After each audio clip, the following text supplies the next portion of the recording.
Woof woof and namaste. This is Hill Dog, and welcome to Kanha Cast, a series of conversations with visitors and residents of Kanha Shanti Vanam, the International Centre for Heartfulness near Hyderabad in Telangana, India. Today I'm speaking to Sister Christine Jones. A short time ago, I had also spoken to Christine's husband, Brian Jones, so I'm literally keeping up with the Joneses. Christine is a craniosacral therapist and a long-time heartfulness practitioner and trainer. For those of you who don't know, heartfulness is a meditation technique that is offered for free by volunteer trainers around the world. It was earlier known by the name Sahaj Marg, or the natural path. One of the specialities of heartfulness is meditation with the transmission of a very subtle energy. Central to heartfulness is also the concept of a yatra or spiritual journey, which goes through specific points or chakras in the body. Think of it as an evolution of consciousness where you are looking through different windows and each window offers a different view. Since there will be a lot of reference to heartfulness in this talk, let me just fill you in on the heartfulness guides. The first guide was Lalaji, then there was Babuji. From 1983 to 2014, Chariji was the heartfulness guide, and from 2014 to the present day, Daji has been the heartfulness guide. You will also hear the word master during this talk. Master refers to both the heartfulness guide as well as the inner master, or the higher self that is within us and all around us. Practitioners of heartfulness meditation or Sahaj Marg are called abhyasis, and a heartfulness meditation session is called a sitting. About your childhood days and things like that, was there ever an inclination towards meditation at that time? Now you are deeply involved. You're also a trainer in heartfulness meditation. But can you trace this back to something in childhood? Was there? Yeah, absolutely. I wouldn't have ever considered myself a seeker through my teens and, my young adult life. But I remember when I was very, very little, I would lay in bed at night and I would play this game with myself that I would try not to think. And I would make myself so still and, try to make my mind so calm. And then as soon as a thought would come in, I would pretend I lost the game and I'd start again, and I'd play this game for so long. And then it faded away and I didn't even remember it. And then when I started heartfulness, I remembered when my preceptor gave me sittings, I said, oh my God, I used to do this when I was little. I said, it must have been a sign of the future. And he said, no, you probably brought it with you. So there was that. And then I also remember feeling something incredible was going to happen in my life. I remember thinking that very little. I thought something incredible is going to happen. And I didn't know what it was. And then I had forgotten that too until years later. It was actually 2 weeks before I started heartfulness. I kept feeling like I was having some sort of spiritual awakening. And it was really 2 weeks before I met Brian, my husband, Brian Jones. And I went home one night and I said, this is it. Just take me. I just want to go. I don't want to be here anymore and try to figure it out, And I laid on my bed and I could feel myself rising up out of the body. And I looked down and there was no fear at all. I was just like, okay, this is it. This is what you've been waiting for. You're going to meet God, And then I went back down and I was so angry. I'm like, oh, why? I was all ready. I wasn't afraid. Why are you sending me back here? And then 2 weeks later, I met Brian and the journey began. And then Brian was already meditating? He was already meditating for 5 years. Yeah. And then I was getting sittings from John Barlow. And when he gave me a sitting, Babaji was present. And he said, remember the night you wanted to die? He said that was our first meeting. Wow. You felt that in a sitting? Oh, yeah, absolutely. I mean, he felt like his presence was there, and he said, remember the night you wanted to die? That was our first meeting. So John felt this, or you? I did. You felt it? I did. Wow. Yeah, John was giving me a sitting. Wow. And Wow. that's when I realized, I thought, oh, And that was such a private experience. it was a private experience that somehow confirmed, that I wasn't worried about losing myself on this journey with Brian. Wow. Yeah. That is so. This little game that you played, was it coming from something where you grew up? Was it a very religious family, or was there some spiritual bent that the family had? The only spiritual bent was my mom. Mm-hmm. She used to tell me the story that, every day when she was little, she would stop at the church and open the door and she'd say, "Hello, God, this is Angie." And she did it, for years. And she said one day she opened the door and she heard, before she could get it out, she heard, "Hello, Angie, this is God." Oh my And God. so that was that was the thing I think that made me want to just be so still. And I don't think I was thinking I was going to meet God when I was little. It just was a natural inclination to calm the mind. Mm-hmm. So it was there very early on. Mm-hmm. And even when I became a mother, it was there then too. Like I would put my daughter down for a nap and then I would take a nap and I would do the same thing, and that was before I met Brian also. I would just try to make my mind really still, So I think John was probably right. I probably did bring it with me because in my days in Catholic school as a, as a teenager and a youngin', the nuns were sure I was going to hell. So I don't think there was any spiritual, So you were a troublemaker in Catholic school? I kind of was. Yeah. Yeah. But when I look back, I think I was blocking it out, that I didn't want to be influenced by religion, and I wasn't, and that wasn't always a good choice. So what was it like? I mean, if you take us back to that time, your friends, and what was the kind of life then? Was it easy to talk to them about spirituality, or was there something that was a personal thing that you went on? It was very personal. Mm-hmm. Yeah. My mom, I could talk to my mom about it, Mm-hmm. but pretty much no one else. And that was one of the reasons why I knew the minute I met Brian. I said to my mom that night when I went home, I said, "I met the man I'm going to marry." Wow. Because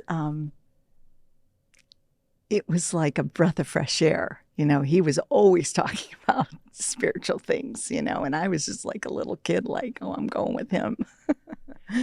So. And the popular atmosphere at that time, this is, I'm guessing, when the flower power movement had kind of taken off and... Yeah, but I grew up in a very cookie cutter suburbia, and so we just cared about being rebellious. We'd go to church and we'd stand in the back, and then as soon as the priest would start the sermon, me and my girlfriends would sneak out to the donut shop, and then we'd sneak back when he was almost finished, like we were there the whole time. Wow. Yeah, so I don't remember anything, that led me to think I would be where I'm at today, except those very early experiences alone. So tell us about your first sitting, sister. How was your first sitting when you decided to start meditation? You met Brian before that, right? We did, but I did meet him before that, before getting the sittings, but I actually meditated for several years before ever having 3 individual sittings. I meditated with Brian. And it was about 3 months after I was meditating every day. And this was the first kind of meditation you tried, or was Yeah, there anything before? No, it was the first one. And I remember I had my first genuine spiritual experience, and I came out of the room and I said to Brian, I said, "I think I met God." That's Wow. because I didn't know what it was, because I grew up very Catholic, very Italian, Jesus was on every wall. So I didn't know how else to relate to what it was, But then I said to Brian, I said, "I think we should plan to go see Babaji, because I kept thinking, how am I having this experience with this man over in India and I live here in America? How can this be? You know? Never having met him. No, no. And Brian kept saying, I'm telling you, this is the real deal, you know? So we worked, our way to save our money. We didn't have much money. We were young, and we made it to Germany to meet Babaji. And the closer we got to the house, Brian and I kept looking at each other. It's like the ground doesn't feel the same. And when I walked in, my first thought upon seeing him was, I have to have what you have. And then my second thought was, why didn't anybody teach me in Catholic school to look for a saint of today? Because that was my only, and I still wasn't really familiar with the term guru and disciple, or, it was saints and angels, and that was the beginning. I mean, when I look back, I think it took a long time for that to match in my heart, I think. But soul to soul, I knew we recognized each other immediately. Wow. And the first actual formal sitting happened with John. The first formal sitting happened with, I think it might have been Fred Weinstock, because I think he came to Cleveland to visit us, and John and Betsy still hadn't lived there yet. So it was about a year after, maybe 1 or 2 years after starting meditation, Fred came to Cleveland. And I think Fred gave me my first sitting. Then John and Betsy moved to Cleveland, and they were our preceptors for several years. Wow. So did you notice any difference between the time you were meditating on your own without having the sittings and the time after the 3 sittings? Was there any change, or was the sittings themselves anything? It always felt very profound for me from the beginning, with or without the sittings. I mean, even in my own meditations, it's always felt so natural for me to just go in my heart and settle myself and turn off the world, So I don't think the sittings were the link to the path for me. It was my own inner experience that was indicating this is real. Link had already been forged. It had already been there, yes. Wow. Wow. So, Brian, I was speaking to Brian the other day, and he was telling us about, that you would go out to parties, you would have a lot of fun, drink a lot of beer. Those were the times. And so this kind of life, did it gradually fall away, or did you suddenly have a realization that, the past has been left behind? It was gradual, just like anything else, meat eating, it all just started to fade away. And, it was like in one moment I thought, I can't do this anymore. I can't go to parties with my friends. And I remember my one friend saying to me, oh, come on, what's wrong with you? And I remember that was the moment I thought, I can't be pulled by the friendship wanting to, be part of my peer group, and all of that faded away. Those friends faded away. And really, our whole life has been around relationships of people in heartfulness. And what about family? You mentioned you came from a very Italian Catholic background. Yeah. And so that's not easy for them to accept suddenly that you are now visiting this man in India who is your teacher and guide. How did the family take it? When my mom was 60, I decided to take her to France to meet Chari for her 60th birthday. And so when Charji met her, he said, we've met before. And she goes, no, this is my first time here.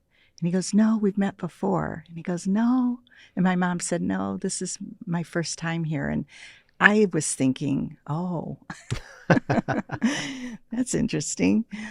And then when she came out of the meditation tent the first day, she looked at me and she said, I've never felt so holy.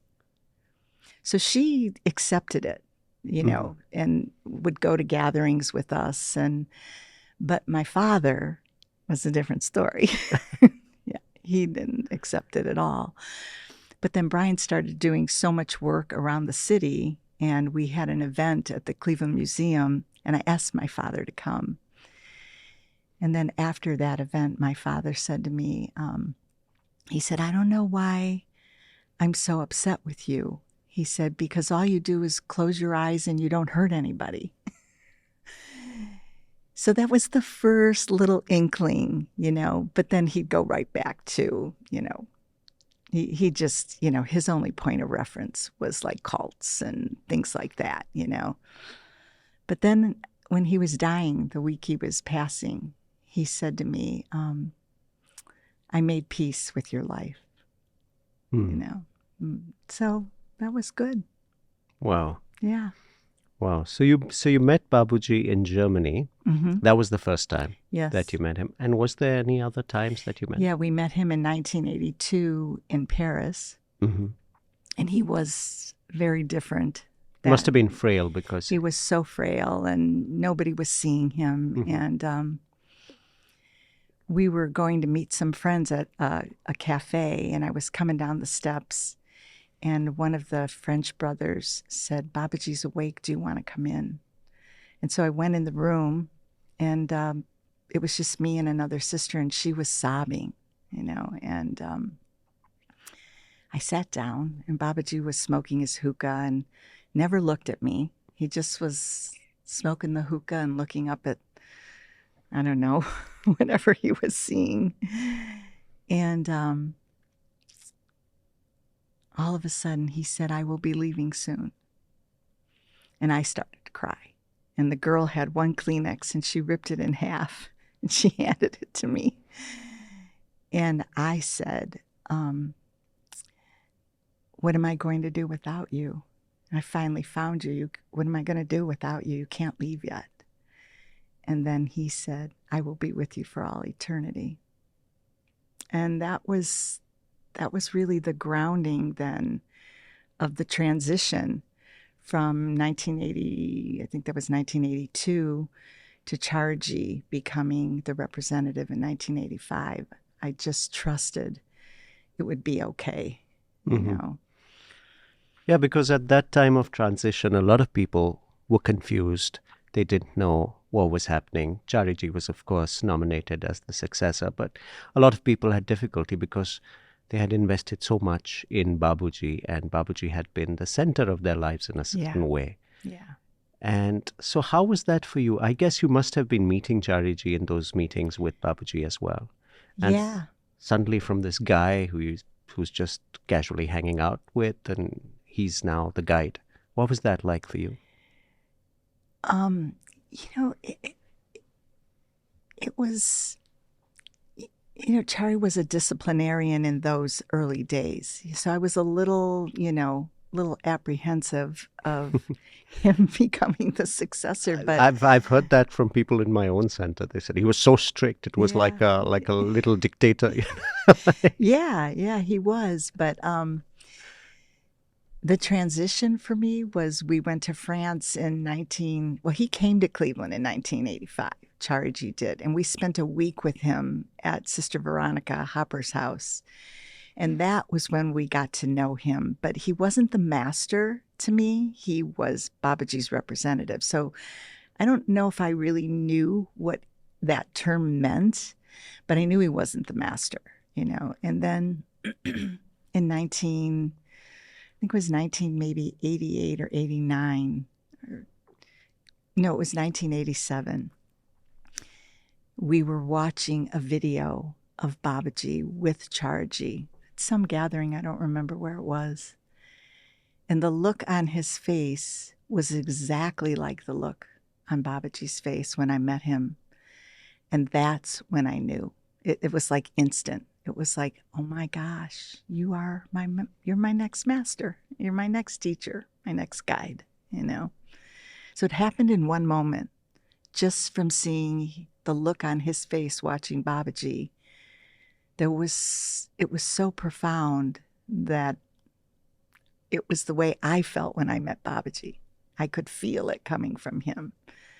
And that was when the transition happened. It was in one moment. Wow. The path seems to work that way for me. Like I'm a one-liner learner, and you tell me one line and I'm different.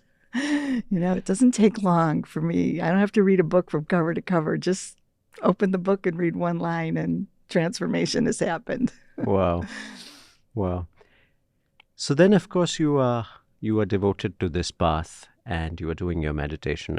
And as we all know, the experiences over time change. The engagement changes with the practice. I mean, there's priorities that you give to things. And then you were made a trainer. Tell us about that. How did life change after that? I think it's interesting. I don't know if I should say this on live, radio here, but I think that when I saw what was happening from the inside out,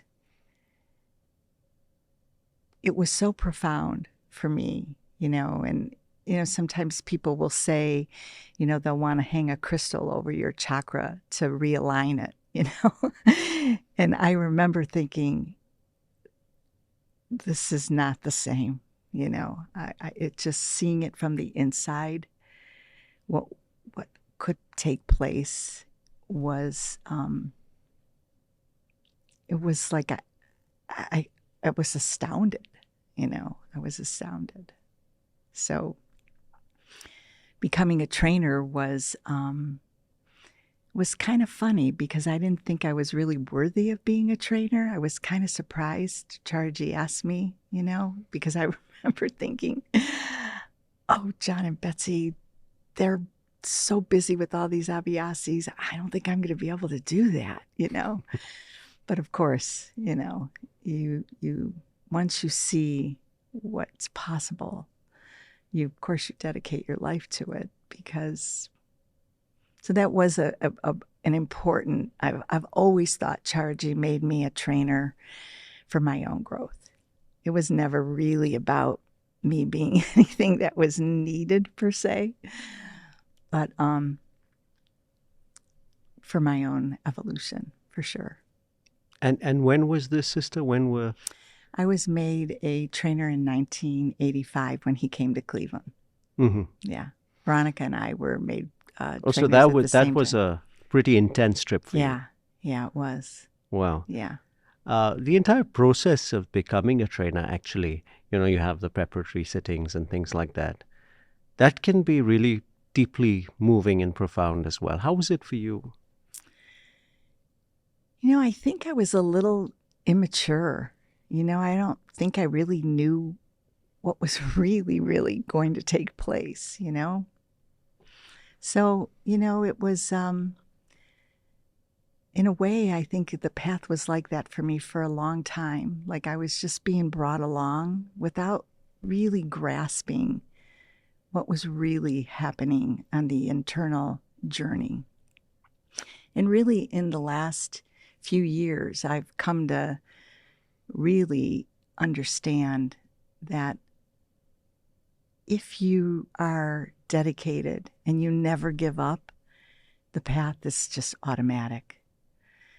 But when my younger days, it was all about, was I worthy? Am I earning this? Do I, So all that's kind of went to the wayside in the last, I'd say, decade. Mm-hmm. Just like this has nothing to do with worthiness. This is just keep at it. Don't give up. And when you make that leap, you know it. And then the next leap's bigger.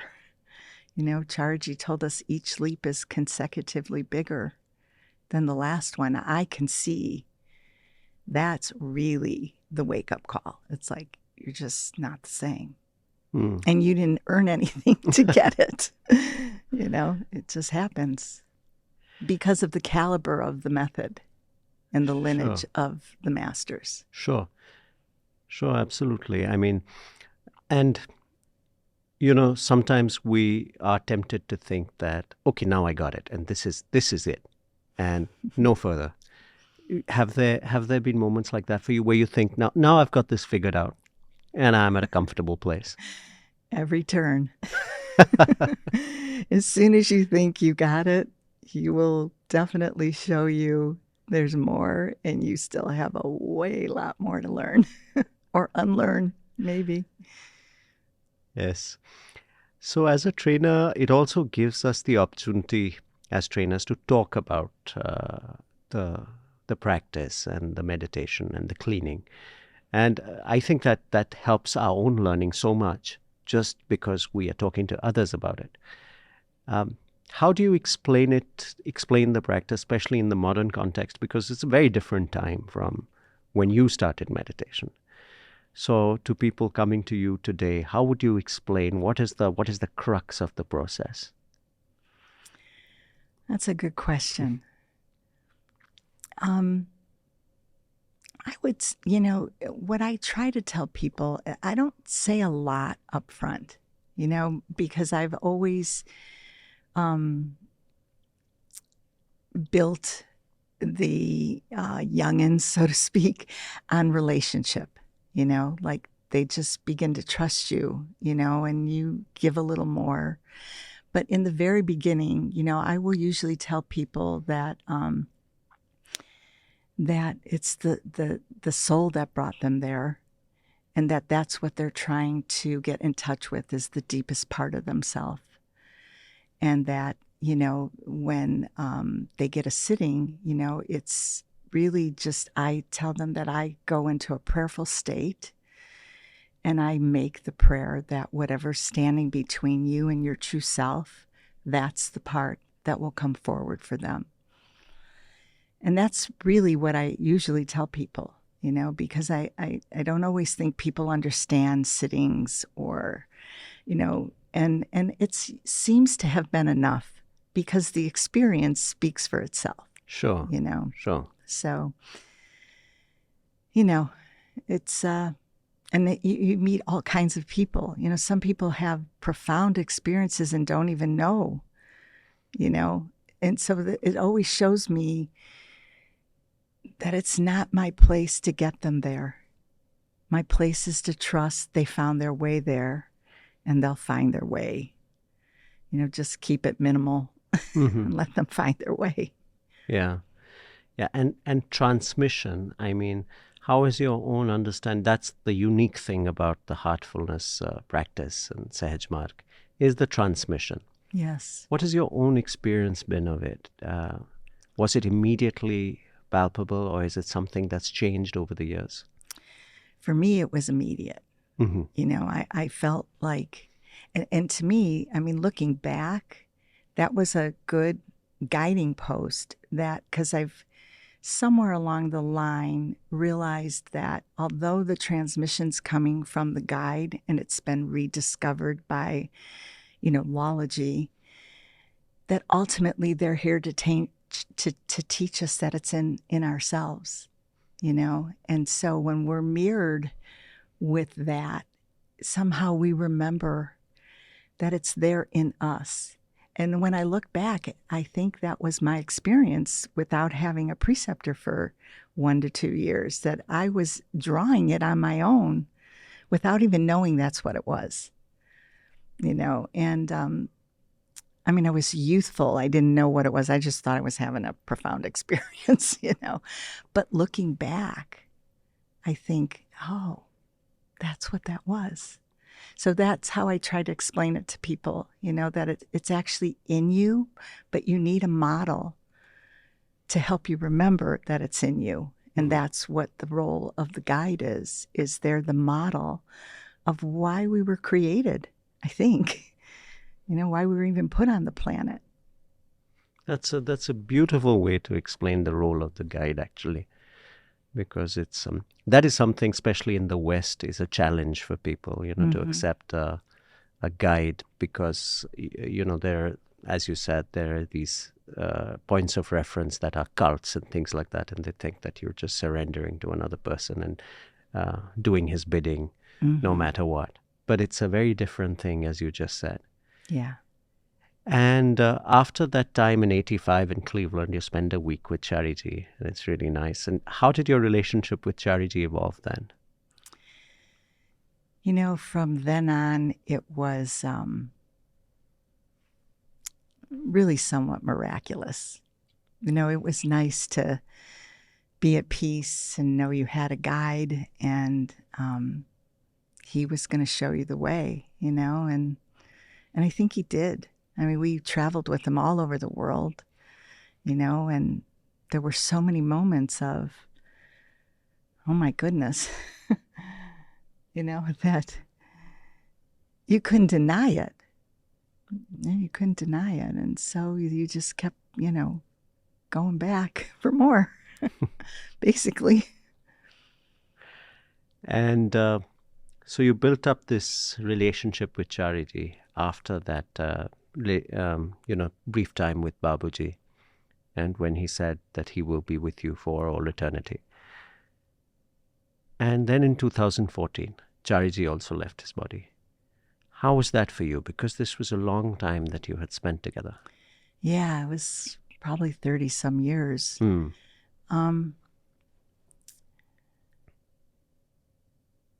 I wanted to cry, but I couldn't cry from the heart, I mean, I cried, but I could tell, and I think because he made, had Daji working several years before he actually had his, passing. And we grew up with Daji, so watching him change was an important part of the process of, letting go of Charji and, my brother becoming the master, But it was good. It was good. And I asked Daji once before Chari passed, I said, do you ever worry about the goal? And he said, never. And I looked at him and I said, how do you do that? And he said that once Babaji told him, once you come to the path, you're already at the goal. And I remember when he said that, I thought, that's where I'm making my mistake. I keep treading the path as if I still have to arrive somewhere. And I remember thinking, that's why you're the master. Because you listen to Babaji. I think he told me that was Babaji told him that in 1972. Wow. So from 1972, all that time, he was already at the goal, and that was the shift. It was like that was the beginning of our relationship as him being my teacher. Wow. Yeah. So the transition wasn't really, it didn't bother you at all from No. Chariji to Daji? No, not at all. Not at all. Because I think when you can move from Babaji to Chariji, sure, everything else would be easier. Sure. And I think it's interesting because, normally people think of succession as somebody nominates somebody else and that person takes over. I mean, like you have in a regular company, you would have the, naming of a successor. But as you mentioned earlier about seeing Babuji in Chariji, there is something of this essential transfer. It's difficult for us to tell it to anybody, make anybody understand what succession really means. I mean, we call it a succession because we have no better words for it. But do you think there is an essence of Babuji that goes to Chariji and from Chariji that goes to Daji?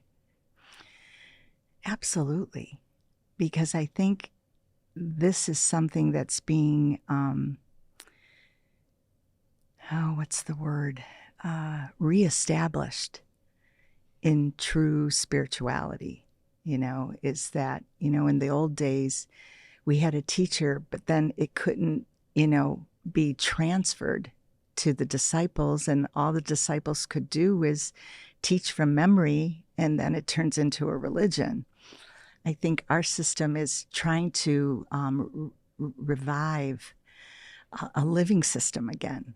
And that's why, when you think about moving from Charji to Daji and Daji revamping everything, that's I think the awakening of really understanding it's a good thing to keep changing and reviving and recalibrating and, rebranding, as you would say in the corporate world, Sure. So I think he's a master at that. Absolutely. Yeah. Absolutely. Although some people would be, would be apprehensive about change. Uh, what would you tell them? Some people would like uh, Sahaj Mark to stay the way it was, but they can be somehow overwhelmed by the change. Have you come across that too? Oh, yeah.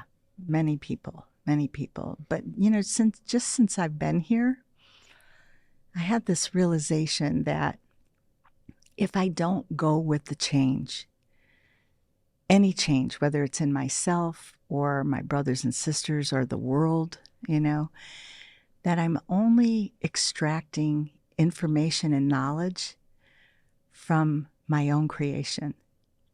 But when I step back and I let it all go, then the opportunity arises for us to, whoops. That's okay. That's Don't worry. okay. Yeah, don't worry. My husband told you I'm going to talk with my hands.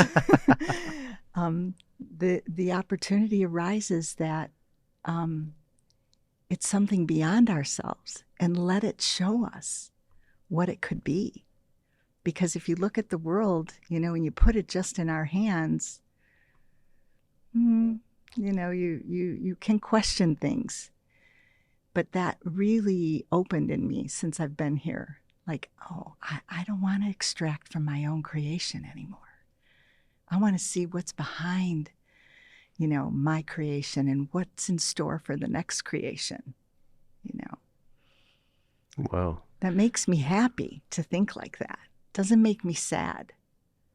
And also, it keeps you open for further change, Exactly. and rather than resist, because at any point you could, if you stop and say, okay, this is the final version, then you're just closing yourself up to anything that may happen in the future. Correct.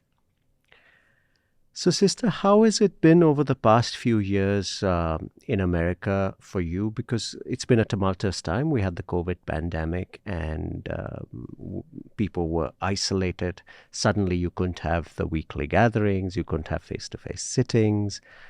How was this period for you? To be honest with you, Rudy, it was the best time of my life. I knew when it happened, it was nature's way of saying, we got to slow this world way down. Mm-hmm. And I loved really being, basically it was Brian and I, and we couldn't see our kids or grandkids or family. And I really worked on myself in a different way without having the responsibility of leaving the house.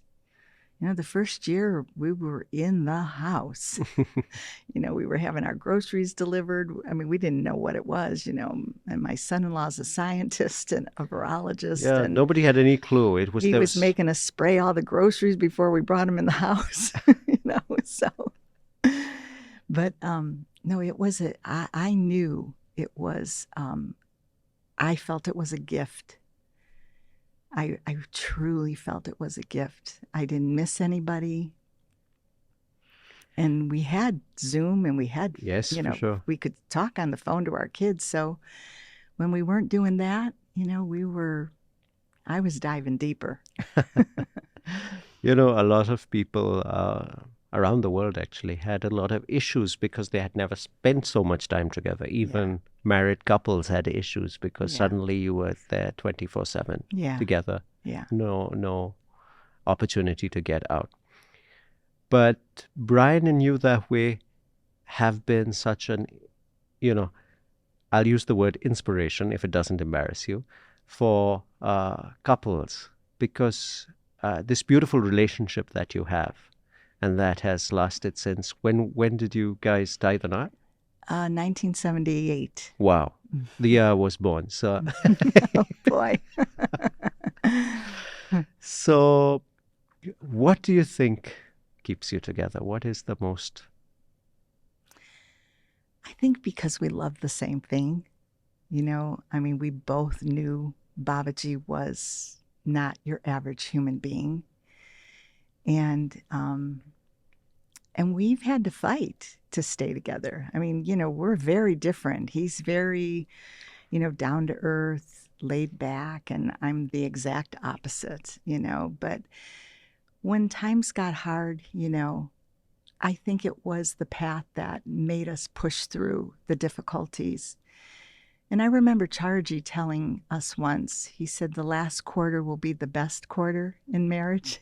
And he was right, you know, because now it's like we laugh so hard when we're mad at each other, we end up laughing, because it's just not important anymore to get him to do what I want him to do. Yeah, I think because a lot of people think that that is the most important thing, and they identify with that. Yeah. And Yeah. a lot of people listening may be going through that. But I think if you can just look beyond that, that is what I guess you have done. Well, I think when you go inside, you see that the ultimate relationship is with this deeper part of yourself. And then you start to just get wise, like, this man can't make me happy anyways. I mean, he makes me happy, but I'm not trying to make him make me happy anymore. My happiness is coming from myself. And that was a big transition for us when the path actually became our own individual journey. Mm-hmm. That's when I think things really started to just be joyful, that there really isn't anybody outside, even your own spouse, your own kids, that are going to do what can happen inside by you alone.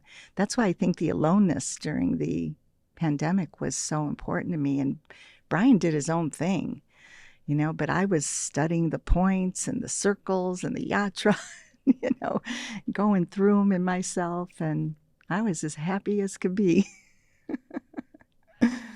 This is a question that a lot of people have is about the yatra, since you've been to the yatra garden and you have been studying during.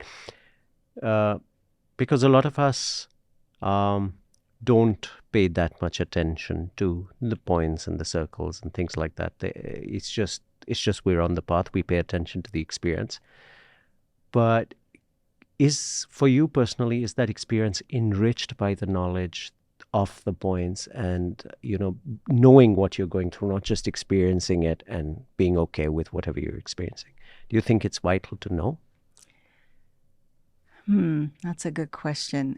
I think it's been vital to know for me, because when that experience started to happen, I started to think that I didn't know the path at all, because I was, studying point 1, meditating on it for a week, studying point 2, meditating on it for a week.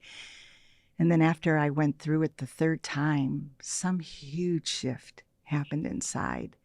And that was sort of my understanding, like, maybe you do need to know this, It just was sort of a,